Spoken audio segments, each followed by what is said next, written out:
Welcome back. Another former Hong Kong senior official is set to go on trial on corruption charges later this month. U.S. authorities accuse former Home Affairs Minister Patrick Ho of offering bribes to advance energy and infrastructure deals in Africa. The case could shine an unwelcome spotlight on China's ambitions for global influence. It could also have implications for Hong Kong's efforts to become a financing gateway for China's Belt and Road Initiative.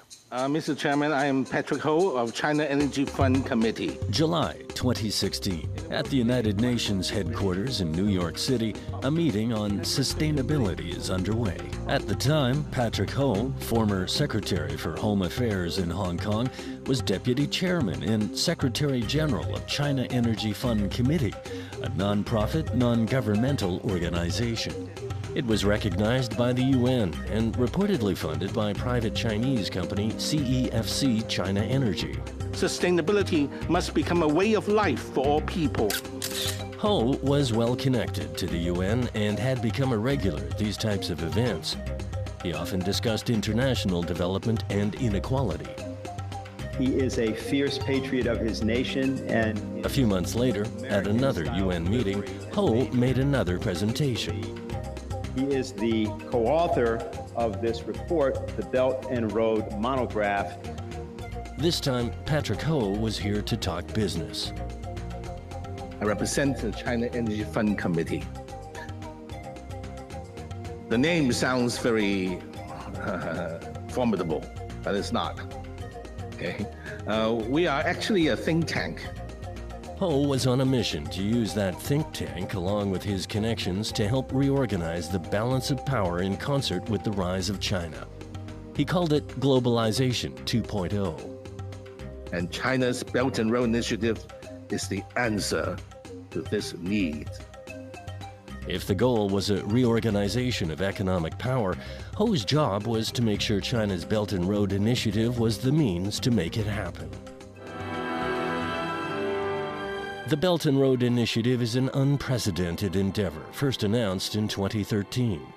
In a nutshell, the Chinese government plans to connect China through land, sea, and air transport with various regions around the world, including much of Asia, the Middle East, Europe, Africa, and even Latin America.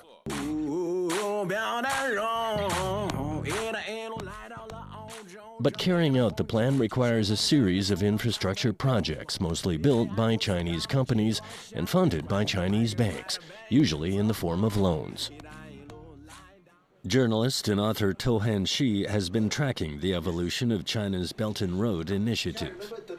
China by far is the largest financier of Belt and Road. No other financial institution from America or Europe or Australia or Japan can match China. Already Chinese lending to Africa and Latin America outstripped the combined lending of the multilateral lenders like the World Bank to these places combined. The infrastructure projects will also require massive amounts of money, and the government is eager for Hong Kong to take a lead role in financing. Oh, extremely important, because it is estimated that the Belt and Road infrastructure needs over the coming years will literally run into trillions of dollars. And Hong Kong, as a major financial center for the world and the biggest financial center for Asia, is a natural candidate to finance such an international project.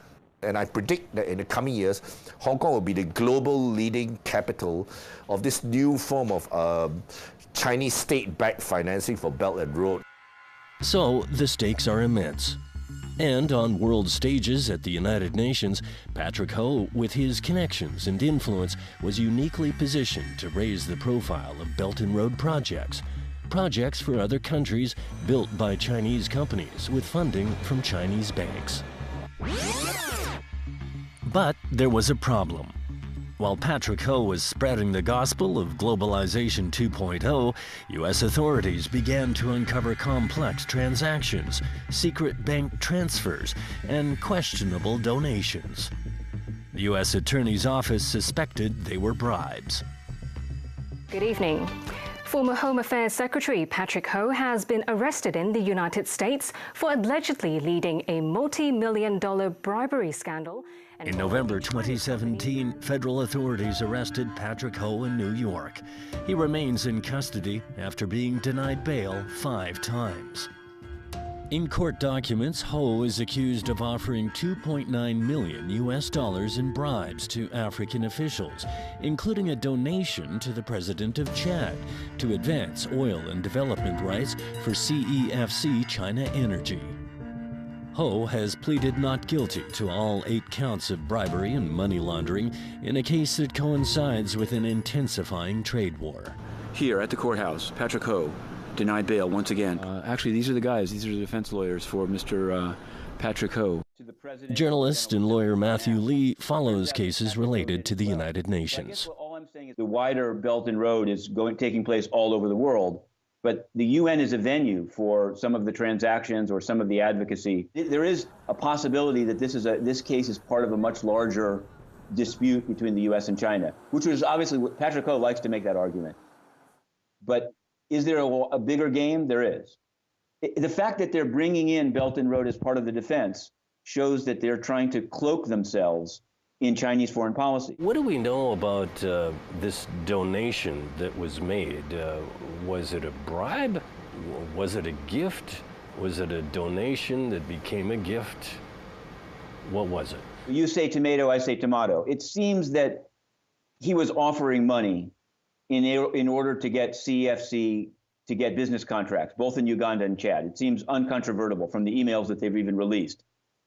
A letter was drafted saying this is a charitable contribution, but the government makes much of the fact that Patrick Ho never followed up and said, how was it spent, or showed me the beneficiaries. It seems that the defense strategy is to say that doesn't mean it wasn't a charitable contribution. It was a contribution to build goodwill for the Belt and Road strategy.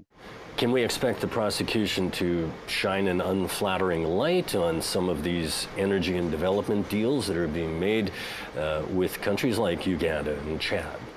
There are many weak states in the world, and I have to say the Belt and Road targets some of them. Right now, there's a lot of murky business that's traveling, on the service roads of the Belt and Road, and this case is one of them. Meanwhile, the founding chairman of CEFC, 41-year-old Ye Jianming, has disappeared. Reports say he's been placed under investigation for suspected criminal activity. CEFC China Energy has a constellation of investments, but the Fortune 500 company has been a major source of foreign investment for the Czech Republic, and at one point, Ye even served as an advisor to the country's president. So while Patrick Ho is being investigated by the American authorities, the Chinese are investigating the chairman of this company for corruption. But this has a serious embarrassment for not only the international image of CEFC, but Belt and Road as well. Earlier this year, mainland reports said China Huarong Asset Management bought a minority stake in a CEFC subsidiary. But soon after, the chairman of Huarong was also placed under investigation. China's top anti-corruption agency has since announced several charges, including taking bribes. So this is a double embarrassment for CEFC. Some critics have called the Belt and Road Initiative debt trap diplomacy, high-risk infrastructure projects that are uneconomical and poorly planned. In a bid to boost confidence in the scheme, the Hong Kong Mortgage Corporation plans to channel funding to projects with securitized loans. Meanwhile, the Hong Kong government is said to be creating a new commissioner role to encourage Hong Kong businesses to invest in bankable Belt and Road projects. It is a new role because right now many Hong Kong businesses and tycoons are very reluctant to invest in Belt and Road. So the Hong Kong government is trying to encourage them to do that. Why are they reluctant? Well, the Belt and Road passes through many developing countries where there's very poorly developed rule of law, and they just fear Hong Kong businesses, they will not receive legal protection for their businesses in these countries. I mean, some of these countries rank very poorly in the corruption index, and some places like Afghanistan and Pakistan still face risks of terrorism and violence and bombings. Just last month, in a rare bipartisan move, the U.S. Congress passed the Better Utilization of Investment Leading to Development, or BUILD Act. The legislation will create a new agency that will make available loans and guarantees to developing countries, particularly in Asia and Africa. While the available capital will be relatively small compared to the Belt and Road Initiative, the move is certain to ramp up the rivalry for global influence and development financing between the two countries. Right now, the American administration under Donald Trump is very actively opposed to the Belt and Road, but the European governments, by and large, support Belt and Road with a caveat that the Belt and Road needs to be transparent. But the European governments can contribute to that by participating in these Belt and Road projects. If China wants to improve its own image and the image of Belt and Road, China needs to work more closely with multilateral institutions like the IMF and the World Bank and adhere more closely to international norms of transparency and the rule of law to boost the credibility of Belt and Road. Hong Kong administration has been talking extensively about the importance of Hong Kong being involved with the Belt and Road Initiative. How much more complex is that sales job going to be as a corruption trial involving a former Hong Kong official gets underway? That's the $64,000 question. I would be cautious to hitch a whole economy and to become the sort of Wild West finance center of a global development initiative that's still at the stage of passing bribes in boxes to long-standing African dictators is probably a mistake. Next week on Pearl Magazine.